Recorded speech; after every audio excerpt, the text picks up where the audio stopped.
ಗೋಬಿ ಮಂಚೂರಿ ಅಂದರೆ ಯಾರಿಗೆ ಇಷ್ಟ ಆಗೋದಿಲ್ಲ ಹೇಳಿ. ಈ ಎಲ್ಲರಿಗೂ ತುಂಬಾ ಇಷ್ಟ. ಸಿಂಪಲ್ಲಾಗಿ ಮನೇಲಿರೋ ಐಟಮ್ಸಲ್ಲೇ ಹೇಗೆ ಮಾಡೋದು ಅನ್ನೋದ್ರ ಬಗ್ಗೆ ಇವತ್ತಿನ ವಿಡಿಯೋದಲ್ಲಿ ನಾನು ಹೇಳ್ಕೊಡ್ತಾ ಇದ್ದೀನಿ. ಬನ್ನಿ. ಒಂದು ಪಾತ್ರೆಯಲ್ಲಿ 2 ಲೋಟನ ನೀರನ್ನು ಹಾಕ್ಕೊಂಡು ಬ್ಯಾಡಗೆ ಮೆಣಸಿನ್ಕಾಯಿ 4, ಟೊಮೊಟೊ 4 ಹಾಕ್ಕೊಂಡು ಚೆನ್ನಾಗಿ ಕುದಿಸ್ಬೇಕು. ಕುದಿ ಬರುವವರೆಗೂ ಕುದಿಸ್ತಾ ಇರಬೇಕು. ತುಂಬಾ ಇಷ್ಟಪಟ್ಟು ತಿಂತೀರಾ. ಚಿಕ್ಕ ಮಕ್ಳಿಗೂ ತುಂಬಾ ಇಷ್ಟ ಆಗುತ್ತೆ. ಒಂದು ಪ್ಲೇಟಲ್ಲಿ ಒಂದು 1/2 ಕಪ್ಪಷ್ಟು ಮೈದಾ ತೊಗೊಳ್ಳಿ. ಒಂದು 1/2 ಕಪ್ಪಷ್ಟು ಕ್ಯಾರೆಟ್ ಮತ್ತು ಬೀಟ್ರೋಟನ್ನು ತೊಗೊಳ್ಳಿ, ತುರಿದಿರೋದು ತೊಗೊಳ್ಳಿ. ಅರ್ಧ ಸ್ಪೂನ್ ಶುಂಠಿ ಬೆಳ್ಳುಳ್ಳಿ ಪೇಸ್ಟನ್ನು ತೊಗೊಳ್ಳಿ. ಇದು ತುಂಬಾ ಚೆನ್ನಾಗಿರುತ್ತೆ. ನೀವು ಒಂದು ಸತಿ ಟ್ರೈ ಮಾಡಿ ನೋಡಿ ಮನೆಯಲ್ಲಿ. ಉಪ್ಪು, ಅಚ್ಕಾರದ ಪುಡಿ ನಿಮಗೆ ಎಷ್ಟು ಬೇಕೋ ಅಷ್ಟು ಹಾಕ್ಕೊಳ್ಳಿ. ಮತ್ತು ಗರಂ ಮಸಾಲ ಅರ್ಧ ಸ್ಪೂನ್. ಇದು ಆರಿದ ನಂತರನೇ ನೀವು ಮಿಕ್ಸಿಯಲ್ಲಿ ಹಾಕ್ಕೊಂಡು ಪೇಸ್ಟ್ ಮಾಡಿ ಇಟ್ಕೋಬೇಕು. ಯಾವುದೇ ಥರದ ನಾನಿಲ್ಲಿ ಸಾಸನ್ನು ಬಳಸ್ತಿಲ್ಲ, ಹೋಮ್ ಮೇಡ್ ಸಾಸ್ ಮಾತ್ರ ಬಳಸ್ತಾ ಇದ್ದೀನಿ. ನಮ್ಮ ಮನೇಲಿ ಯಾವಾಗಲೂ ಇದೇ ರೀತಿಯಲ್ಲಿ ಮಾಡಿಕೊಡೋದು ನನ್ನ ಮಕ್ಕಳಿಗೆ. ತುಂಬಾ ಇಷ್ಟಪಟ್ಟು ತಿಂತಾರೆ. ಸೊ ನಾನು ಹೇಳ್ತಿರೋ ರೀತಿಯಲ್ಲಿ ನೀವು ಮಾಡಿ ನೋಡಿ, ತುಂಬ ಚೆನ್ನಾಗಿ ಬರುತ್ತೆ. ನಿಮಗೆ ಆಪ್ಷನ್ ಬೀಟ್ರೂಟ್ ಯೂಸ್ ಮಾಡ್ಕೋಬೋದು, ಇಲ್ಲ ಕ್ಯಾರೆಟಲ್ಲೇ ಈ ರೀತಿಯಾಗಿ ಮಾಡ್ಬೋದು. ತುಂಬಾ ಚೆನ್ನಾಗಿರುತ್ತೆ.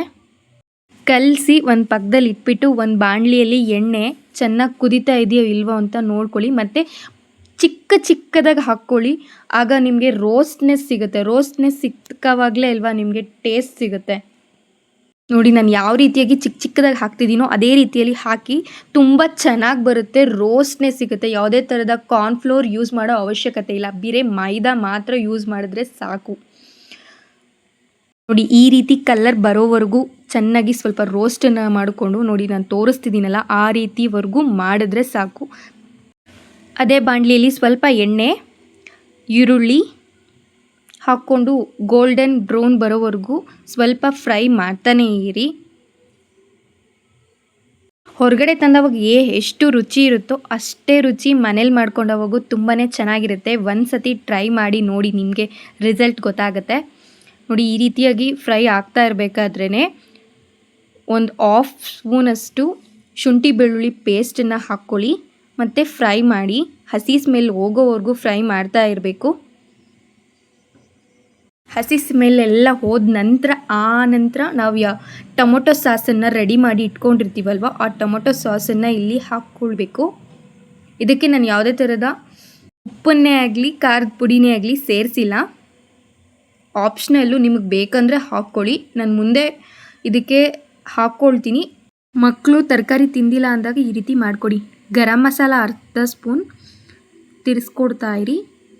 ನಂತರ ಅಚ್ಕಾರದ ಪುಡಿ ಸ್ವಲ್ಪ ಹಾಕಿ, ಮತ್ತು ಒಂದು ಸ್ವಲ್ಪ ಉಪ್ಪು ಕಮ್ಮಿ ಹಾಕ್ಕೊಳ್ಳಿ. ಯಾಕಂದರೆ ನಾವು ಆಲ್ರೆಡಿ ಕಲಸೋ ಇದರಲ್ಲೇ ಹಾಕ್ಕೊಂಡಿರ್ತೀವಿ. ಮತ್ತು ಜಾಸ್ತಿ ಉಪ್ರೋಸ್ ಆಗಿಬಿಟ್ರೆ ತಿನ್ನೋದಕ್ಕೂ ಕಷ್ಟ ಆಗುತ್ತೆ ನಮಗೆ.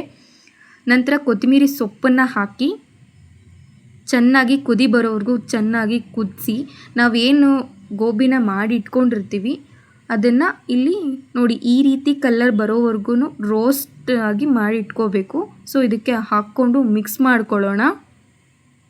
ಫುಲ್ಲು ಮಿಕ್ಸ್ ಮಾಡ್ಕೊಂಡವಾಗ ನೋಡಿ ಯಾವ ರೀತಿಯಾಗಿ ಕಲರ್ ಕಾಣಿಸುತ್ತೆ ನಿಮಗೆ ಅನ್ನೋದು. ಹೊರಗಡೆ ತಂದಿದ್ದೀವಲ್ವ ಅಂತ ಬೇಜಾರು ಮಾಡ್ಕೊಳ್ಳೋ ಅವಶ್ಯಕತೆಯೂ ಇರೋದಿಲ್ಲ. ಮನೇಲೇ ಮಾಡಿದ್ವಿ ಅನ್ನೋ ಒಂದು ಖುಷಿ ಸಿಗುತ್ತೆ. ಅಲ್ಲಿ ಯಾವ ಥರದ ಸಾಸ್ ಹಾಕಿರ್ತಾರೋ ಅನ್ನೋ ಒಂದು ಭಯ ಇರುತ್ತೆ. ಆದರೆ ಮನೆಯಲ್ಲೇ ಸಿಂಪಲ್ಲಾಗಿ ಯಾವುದೇ ಥರದ ಬೇರೆ ಸಾಸುಗಳನ್ನ ಬಳಸ್ತೀರಾ, ಮನೇಲಿರೋ ಐಟಮ್ಸಲ್ಲೇ ತುಂಬ ಚೆನ್ನಾಗಿರೋ ಗೋಬಿ ಮಂಚೂರಿನ ಮಾಡ್ಕೋಬೋದು. ನೋಡಿ, ಈಗ ಆಗಿದೆ. ಲಾಸ್ಟಲ್ಲಿ ಸ್ವಲ್ಪ ಕೊತ್ತಂಬರಿ ಸೊಪ್ಪನ್ನು ಹಾಕ್ಕೊಂಡು, ಜಾಸ್ತಿ ಏನು ಟೈಮ್ ಹಿಡಿಯೋದಿಲ್ಲ. ಜಸ್ಟ್ 30 ಮಿನಿಟ್ಸಲ್ಲಿ ನಾವು ಮನೆಯಲ್ಲೇ ಗೋಬಿ ಮಂಚೂರಿ ಮಾಡ್ಕೋಬೋದು. ನಿಮ್ಮ ಹತ್ರ ಅವೈಲೇಬಲ್ ಇರೋವಂಥ ತರಕಾರಿಯಲ್ಲೇ ಮಾಡ್ಕೋಬೋದು. ತುಂಬಾ ಚೆನ್ನಾಗಿರುತ್ತೆ. ಒಂದು ಸತಿ ಟ್ರೈ ಮಾಡಿ ನೋಡಿ. ಈಗ ಸರ್ವಿಂಗ್ ಬೌಲ್ಗೆ ಹಾಕ್ಕೊಳ್ಳೋಣ. ನೋಡಿ, ತುಂಬ ಚೆನ್ನಾಗಿ ಕಾಣಿಸುತ್ತೆ. ಸೇಮ್ ಹೊರಗಡೆಯಿಂದ ತರೋ ರೀತಿಯಲ್ಲೇ ಇರುತ್ತೆ. ಎಷ್ಟು ಚೆನ್ನಾಗಿದೆ ಅನ್ನೋದನ್ನು ನೀವೇ ನೋಡ್ತೀವಿ.